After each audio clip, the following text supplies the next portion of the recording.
Hey guys, welcome to another episode of TISHA'S Table. I'm glad you're with me today. You may have noticed that the weather is a little bit changing right now. There's leaves falling from the trees. The weather is a little bit cooler, and it's my favorite time of year, which is fall. And I love fall. I love just all the foods of fall. I love the comfortability of fall. I love the cool weather. And also, today, what we're going to do are two fall recipes that I think you'll enjoy. The first one is kind of like it's a bread pudding, and it's a very good way to get rid of a stale bread. You know, it's a very European frugal dessert that's made. And today we got a little bit of a twist. We're going to add some pineapple and some cranberry to it. So today I'm going to use some stale bread, and I have croissants. I have about 3 or 4 croissants, and then I've got some sourdough bread. Of course, you can use whatever bread you want, but this combination works really well with the pineapple and the cranberry. So let's get started with the custard. So we're gonna need some eggs, maybe about 3 or 4 eggs, chicken eggs. So I'm gonna go ahead and put these in here. Let's start with 4, see what that looks like. So, of course, there's different variations of bread pudding. People have made chocolate bread pudding. They made regular bread pudding, but I like this combination because it's kind of fallish. It's a really good way to utilize dried cranberries, and I love the little kind of tang of the pineapple. So, let's start with 4 eggs. 4 eggs. We're gonna put some sugar in here. I don't like it as sweet because we do have the pineapple in there. So you can let's start with like a cup of sugar. So throw some sugar, granulated sugar. And we're basically making a custard, right? Similar to something like French toast. We've got some cinnamon. I personally like cinnamon, so I add always a little bit more than what I'm supposed to. But you can add like a half a teaspoon up to a teaspoon.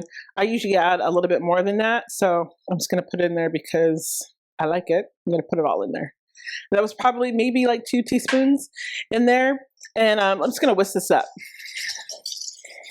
Whisk it up first with the sugar, and then we're going to add the milk in here. And then we're going to let the bread soak for a few minutes.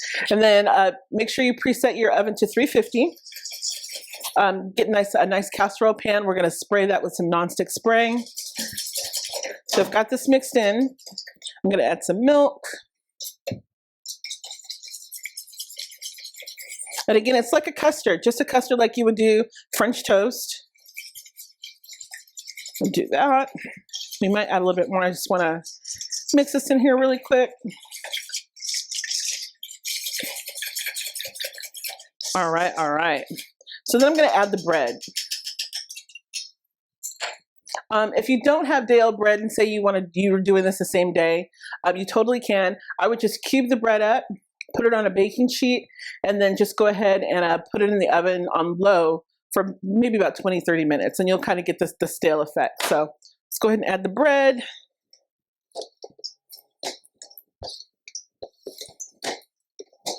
It looks like a lot of bread, but it's going to soak up the custard. So we'll see. We'll see what happens. Okay. And let's go ahead and kind of get this down in here. May need to change to a spoon. So just make sure like all the bread is kind of covered up. Okay. And we're going to add the pineapple here in a minute. Pineapple and the juice. So we want that juice in there too because it's going to kind of still give it a little bit of a kick. So this is kind of soaking up really nice, which I like. Honestly, if I wasn't on film, I would totally use my hands, but I'm not going to do that. I'm going to use my spoon and be a good girl. But if you want to use your hands, go for it. You can also throw some, if you wanted to add a little bit more acidity, you could add some lemon zest to this. That would be good. All right, so I think we have got it. Let's go ahead and add our pineapple. We've got pineapple and the juice. This is going in. Get all of it, all of it, all of it. I think I might need to change to a different spoon. Give me 1 second. Change to a more industrial size spoon. All right, so go ahead and mix that in really, really well. We're gonna put this in a nice casserole dish, sprayed with some nonstick spray. All right, that's good. And let's go ahead and add the cranberries. You can add more or less cranberries if you want to. They're dried cranberries, so just keep in mind that they are going to puff up and rehydrate as they're in the liquid and as they cook in the oven. So we'll do that. And when this is all done, we're going to top it with some fresh whipped cream, which I've already done for you. All right, so we've got this mixed up. Nice casserole pan. It's not that big. If you want a bigger bread pudding, obviously you can make a larger size. So let's just spray this.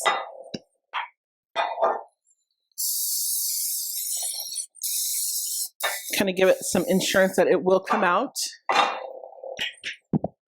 Okay. And then just pour this in. Try to do it this way. See what we can do. This looks really, really good. I always make this for the family and they always kind of drool over it. I've made it for friends and everybody loves the combination of the cranberry and the pineapple. It's really good. All right, all right. See, quick, painless. This is gonna go into the oven for about 45 minutes, 30 to 45 minutes, depending on your oven. Make sure you check it. It's gonna be brown. It's gonna puff up a little bit because the eggs are in there. And then we'll top it with some fresh whipped cream. Okay. All right, we're gonna get this in the oven and then I'll show you what the finished product looks like. Okay guys, we've got the bread pudding in the oven. I'm so excited, it's so delicious. You guys are gonna love it when you try it. Our next fall eats is, it's so delicious. We're gonna do fresh cranberries this time. And so if you can see, I've got some fresh cranberries right here. So what you want to do with these is when you get them, rinse them off, and then you're gonna definitely have to pick through them because there's some that are not good. I had 2 bags that I went through last night and I kind of picked through them. So we've got some cranberries here, maybe about 3 cups cranberries in the bowl. And if you've ever eaten a really fresh cranberry, they're super, super tart. So of course we're gonna have to add some sugar to it. So we're gonna add some sugar. I think I lost some sugar. We're gonna do maybe about 1.5 cups of sugar. We're also gonna put some sugar on the outside of it to adhere to our egg wash. So this is a really good one.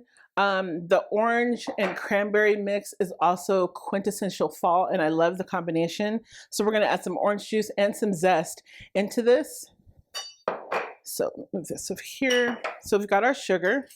We're gonna add a little bit of cornstarch so it can kind of thicken up.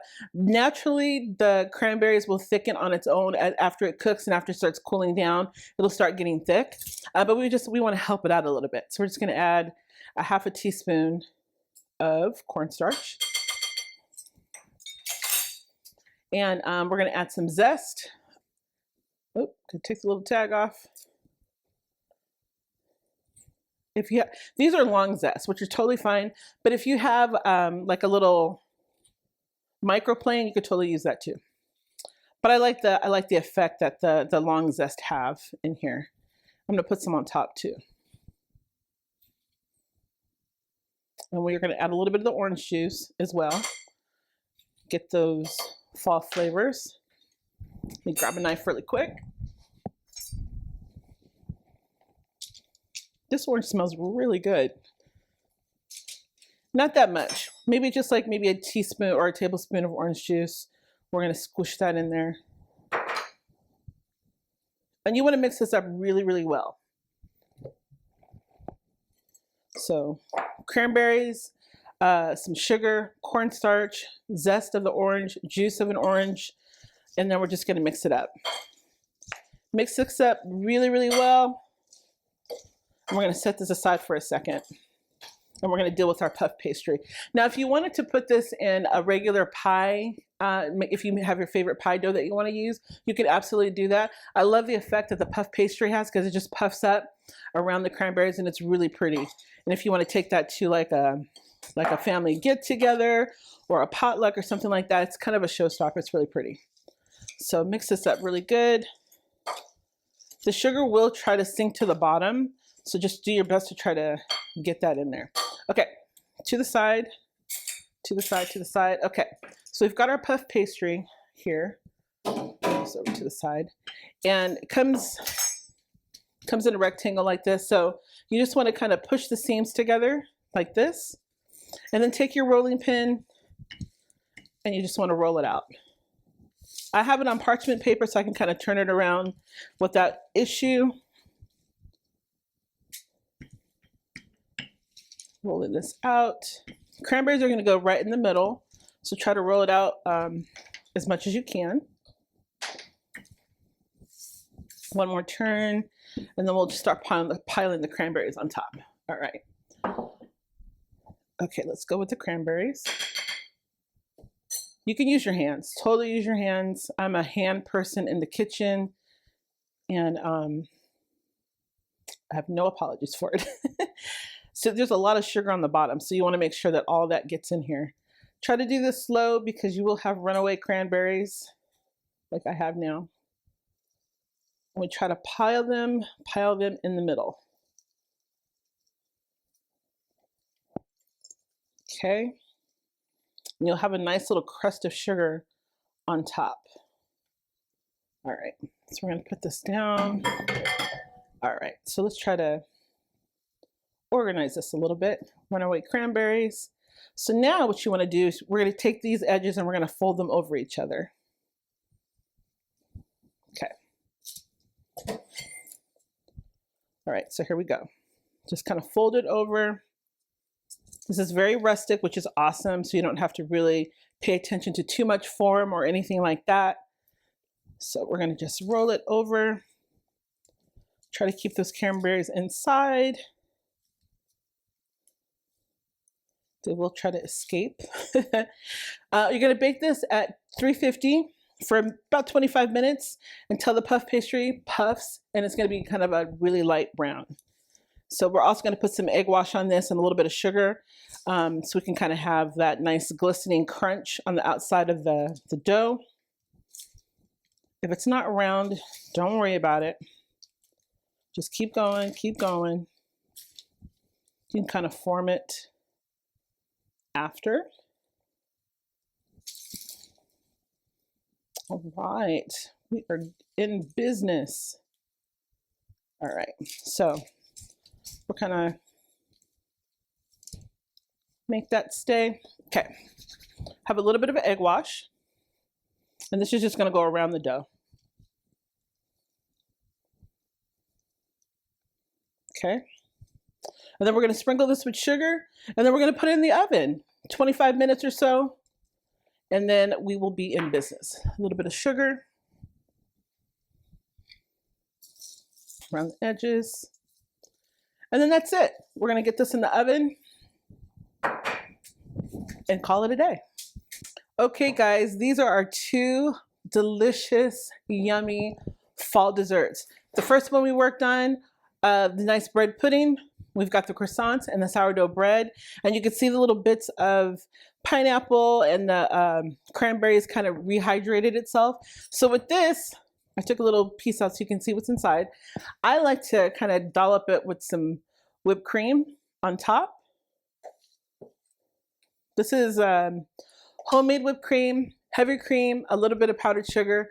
Mix it up until it's thick. Boom, you got some fresh whipped cream. And then over here we've got our cranberry galette puff pastry. You can see how it just puffed up and it's nice and brown because we added that egg wash and we added the sugar. And then you can kind of see that the cranberry kind of gelatinized on the inside. You guys, I hope you enjoy these desserts. Try them, take them to your family, or just make them because. Also remember, we're still in a pandemic, social distance, wear your mask, be safe, and enjoy the food. Thank you.